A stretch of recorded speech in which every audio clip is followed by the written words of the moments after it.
My father, he loved swimming in the sea.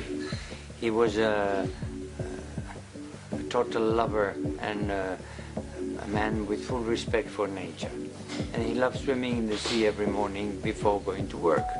Because he said the sea was taking away all his worries, troubles, everything, and was invigorating him for the rest of the day.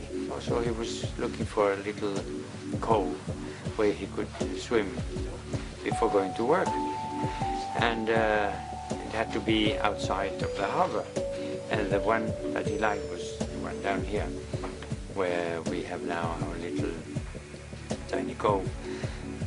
He saw there was a house on the hill, a house that looked attractive, and he thought if he could buy the house.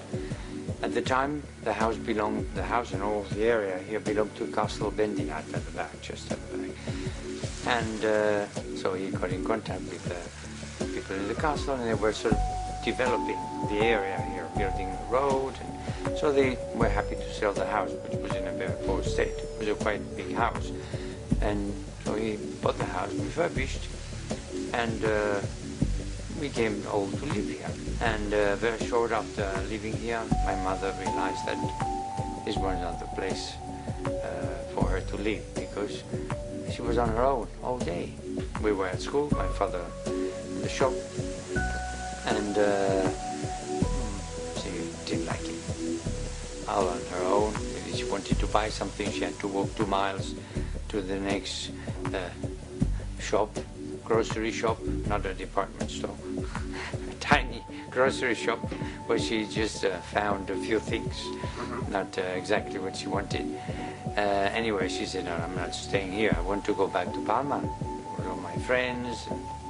And my father, who loved the place and he thought the little cove was paradise, said, well, must find a solution. What is your problem? Well, I have nobody to talk. I said, there is no problem. We make a guest house.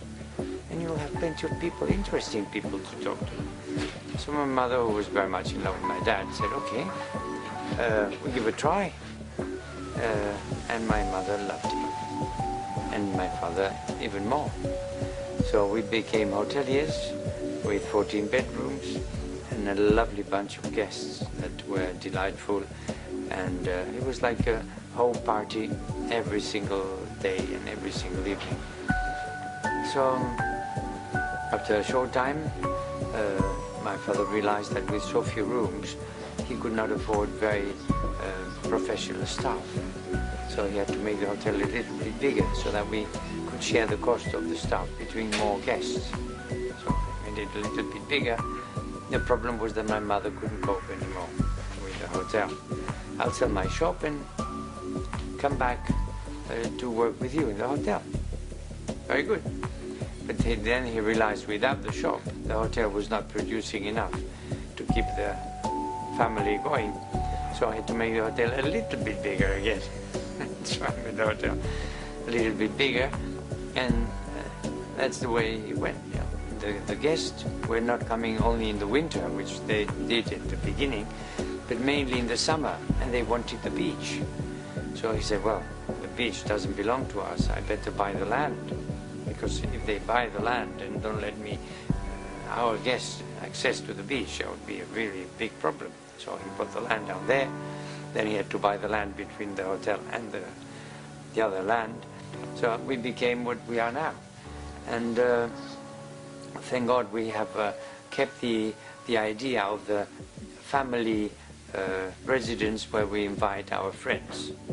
My father used to say, if you forget, which I hope you won't forget, the payment, the weekly payment, or the weekly contribution to the costs, this is really like the house of some friends that other friends gather together and enjoy just being together, you know? And this is very much was at the beginning and is very much nowadays the same. When I look outside, this is all guests that have been here 8, 10, 20, 30 times. All the guests I can see around, they've been here. We have over 80% return guests, and the ambiance is really like a big family. Not only the guests towards us, but also between themselves, you know. And it is a lovely feeling when you see people that you love to see and you love to welcome, and you become part of their life. And this is wonderful.